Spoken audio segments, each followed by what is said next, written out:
Hai guys, di video kali ini gue masih tetap ditemenin dengan Barista. Ya. Dan kita akan ngebahas tentang yang namanya mengajarkan anak tentang keuangan sejak dini. Sejak dini.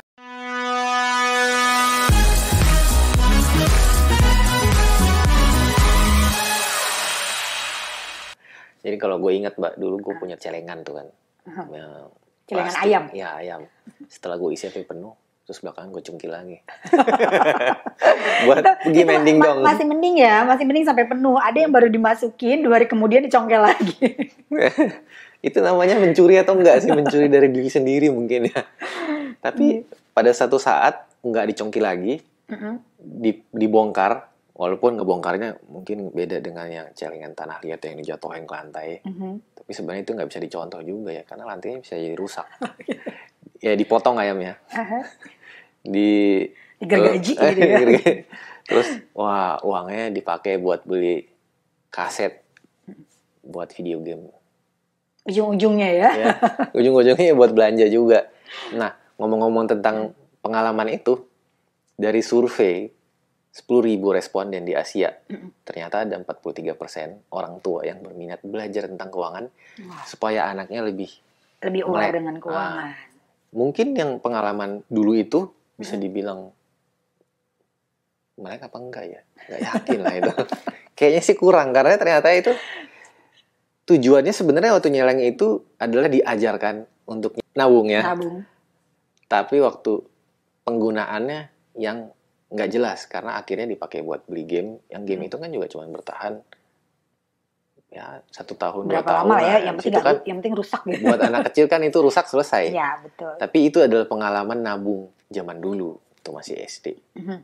Nah, sebaiknya gimana tuh Mbak? Cara kita nih, terutama Barista, yang anaknya udah meranjak dewasa. Iya. Waktu dulu ngajarin keuangan buat mereka. Oke, ini tuh sebenarnya bagus banget loh kalau ada survei dari 10.000 orang Asia, ada 43% orang tuanya mau belajar keuangan gitu ya. Artinya orang tuanya dulu nih yang sadar bahwa uang itu penting sekali untuk kita sisihkan, uang itu penting sekali untuk kita kelola, uang itu penting sekali untuk kita kembangkan ya, dan uang itu penting sekali untuk kita jaga. Nah, artinya kalau orang tuanya sudah sadar, maka mereka mau nih belajar keuangan. Setelah itu nanti akan memberikan informasi keuangan yang lebih tepat kepada putra-putrinya. Kalau berdasarkan pengalaman pribadi nih, Rick, zaman dulu orang tua kita cuma bilangnya gini, kamu uangnya jangan banyak belanja, tapi kebanyakan ditabung. Akhirnya kan kita zaman dulu dibeliin celengan ayam, dari yang tanah liat, yang model plastik, misalnya dari kaleng, atau bekas dari kaleng kerupuk dan lain-lain gitu ya. Di lem, kemudian di tengahnya dikasih untuk kita nabung. Pasti orang tua kita selalu bilang gini, kamu nabung, kalau kamu mau beli apa-apa, kamu harus nabung dulu. Artinya secara tidak langsung orang tua kita mengajarkan untuk menahan diri atau menahan nafsu dari apapun deh, terutama untuk dari beli barang ini dan itu.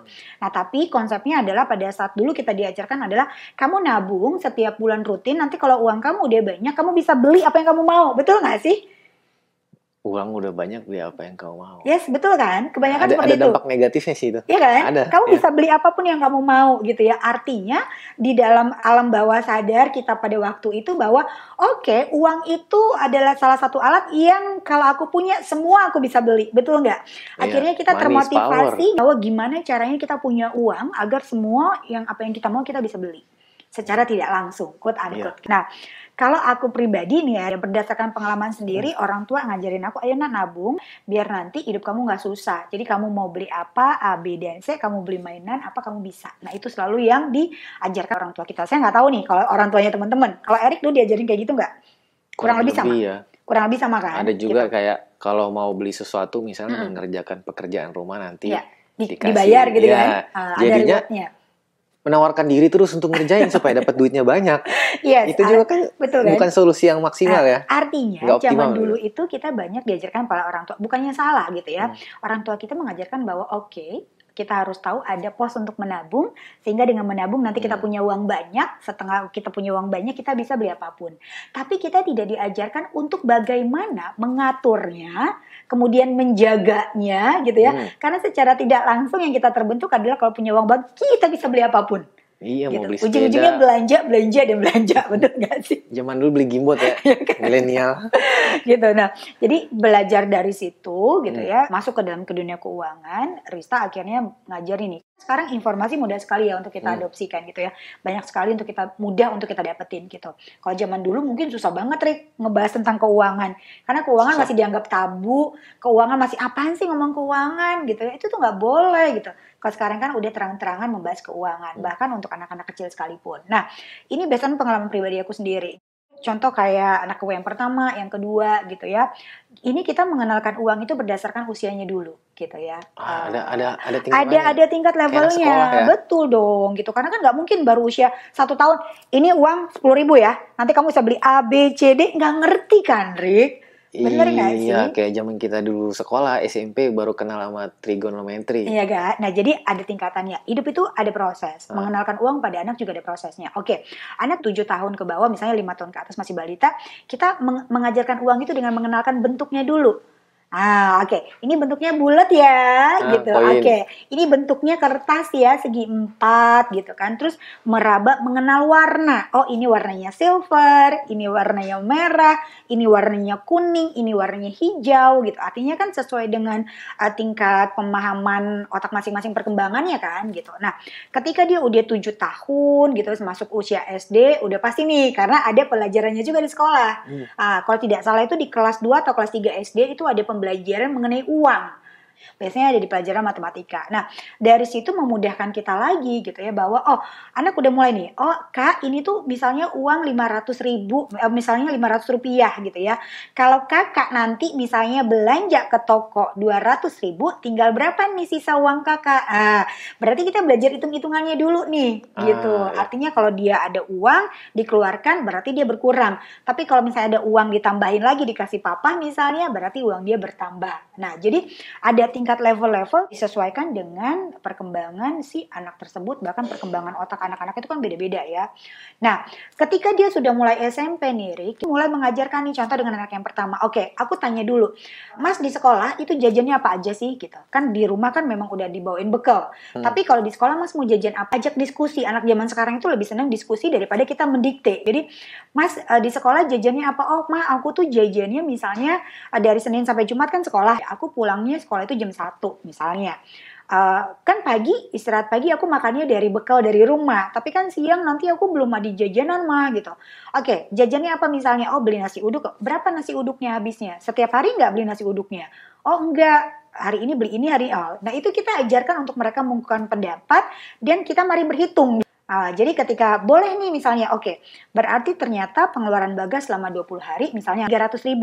Nih mama kasih 300.000, coba diatur ya. Sesuai dengan yang udah kita buatin tadi. Nah, dari situ kan mereka udah mencerna bahwa dalam sehari aku cuma jajan 5.000 nih gitu contohnya. Aku mau beli ini. Pokoknya aku akan beli apapun yang sesuai dengan uang yang udah dianggarin mama tadi. Nah, itu di SMP. SMA pun lebih sama gitu. Uangnya setelah kita hitung transport, jajan, fotokopi, les, kita kasih ke mereka. Gitu, dimasukin satu ke rekening, namanya belum ada KTP juga, jadi kan pasti nginduk ke ibunya kan gitu. Jadi pengeluarannya tetap ketahuan nih, dia beli apa gitu, tetap ke tracking. Sesuai nggak nih dengan yang udah kita ajarin gitu. Nah, jadi cara aku mengenalkan uang ke anak itu sesuai dengan kategori usianya masing-masing. Dan mengenalkannya juga nggak langsung, Dek, kalau misalnya kamu beli ini kembali ini, nggak bisa seperti itu gitu ya. Tapi aku akan ajak diskusi setelah di SMP, SMA untuk mereka juga mengungkapkan apa sih kemauan mereka di sekolah, mau beli apa sih, jajannya apa sih gitu.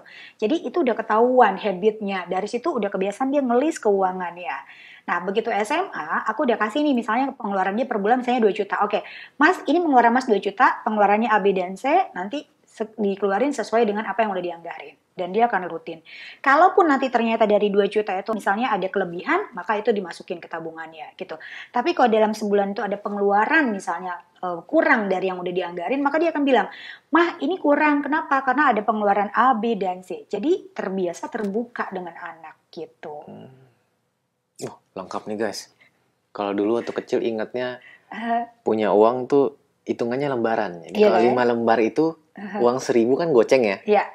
punya 5 lembar uang 1.000 itu lebih banyak daripada 1 lembar uang 10.000 karena hitungannya lembarannya. Lembarannya ya kan gitu. Apalagi yang bilang, kalau punya uang warna merah uangnya lebih banyak loh daripada warna biru ini gitu. karena umurnya udah nambah tadi ya. Gitu. Jadi sesuai dengan tahapannya aja dan cara mengenalkan keuangan kepada anak-anak juga tergantung dengan value apa yang mau kita bawa dalam keluarga.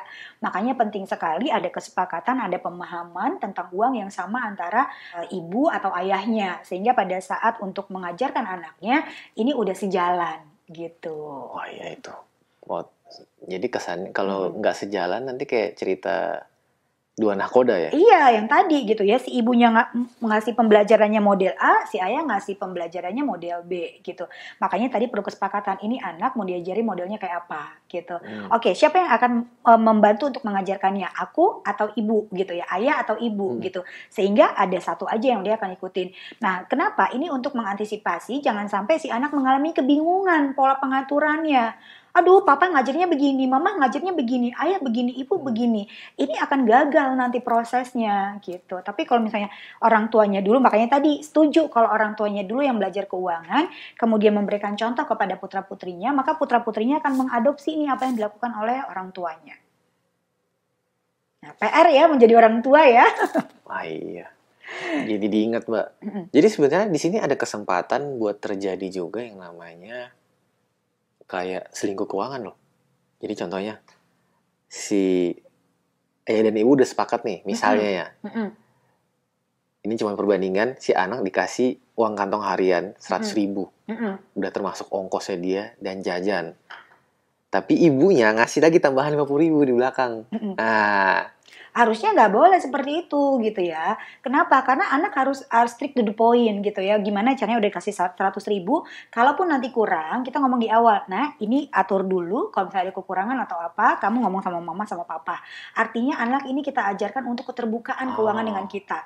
Tapi kalau lain hal gitu ya, terjadi, si udah diatur nih, udah sepakat gitu ya, tapi si ibu atau si ayah karena nggak tega misalnya gitu ya, dikasih nih tambahin gocap tanpa bilang kepada salah satu pihaknya, maka ini akan membuat anak-anak gampang. Nanti kalau kurang aku tinggal bilang sama papa dan nggak perlu tahu dari mama. Nah ini kita membentuk mindset keuangan yang kurang tepat lagi ke anak. Artinya apa? Anak udah belajar selingkuh keuangan dari awal untuk nggak jujur dengan salah satu.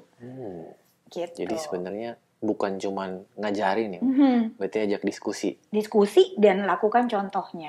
Gitu, karena takutnya begini, ketika kita ngasih uang ke anak uangnya diatur, tapi papa mamanya gak mencontohkan, tidak melakukan itu. Jadi ya udah gagal. Makanya tadi menjadi orang tua itu tidak mudah, apalagi kalau kita ngomongin tentang keuangan.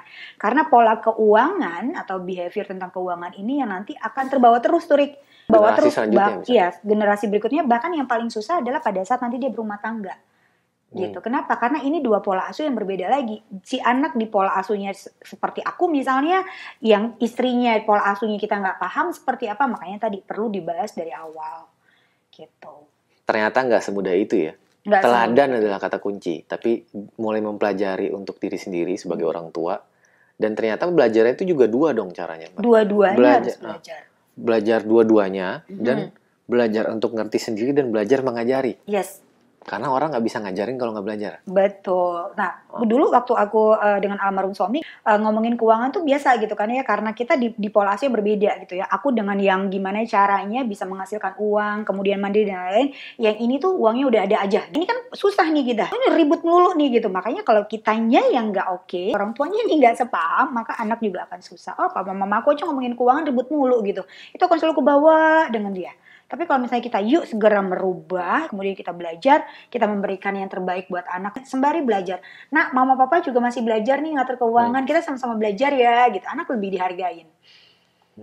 Gitu. Anak zaman sekarang itu mesti diajak diskusi. Kita nggak lagi zamannya ngedikte. Oke, nih kamu nabung ya, kamu jangan nggak nabung ya. Kalau kamu nggak nabung nih, kamu nanti nggak punya ini ya. Udah nggak seperti itu, Erik, gitu. Tuh milenial, teman-teman yang udah punya anak yang 7 tahun ke atas ya, bisa jadi contoh nih buat cara ngajarinnya gimana, buat mereka tahu waktunya menabung, waktunya belanja, nggak cuma minta sama mama papa kado setiap hari. Dan ini juga aku mengingetin gitu. Kalau zaman dulu kan kita, oke, siapa yang ngebersihin rumah gitu ya, rajin, nanti di kayak akhir tadi. bulan dapat begini. Itu nggak bisa. Kenapa? Karena membersihkan rumah atau merapikan tempat tidur itu adalah satu kewajiban buat mereka. Iya, kayak Gitu. lagu anak kecil Ya kan? bangun Gitu. tidur terus mandi. Itu tuh sebuah kewajiban. Jadi jangan sampai salah juga ngasih reward gitu. Jadi bedain mana yang benar-benar pantas untuk kita katakan reward, mana yang benar-benar itu adalah kewajiban yang memang harus dilakukan oleh anak gitu. Mulai dari merapikan tempat tidur itu kan udah kewajibannya dia. Jadi ngapain kita perlu kasih reward? Oke. Nah, kemudian reward yang nanti dapat duit dari mama nggak ada gitu. Karena dia akan kebentuk dengan kalau aku melakukan sesuatu, aku pasti akan dapat duit. Kalau aku melakukan sesuatu, aku pasti dapat duit. Padahal nggak semuanya melakukan sesuatu dapat duit gitu. Wah, lengkap banget ya.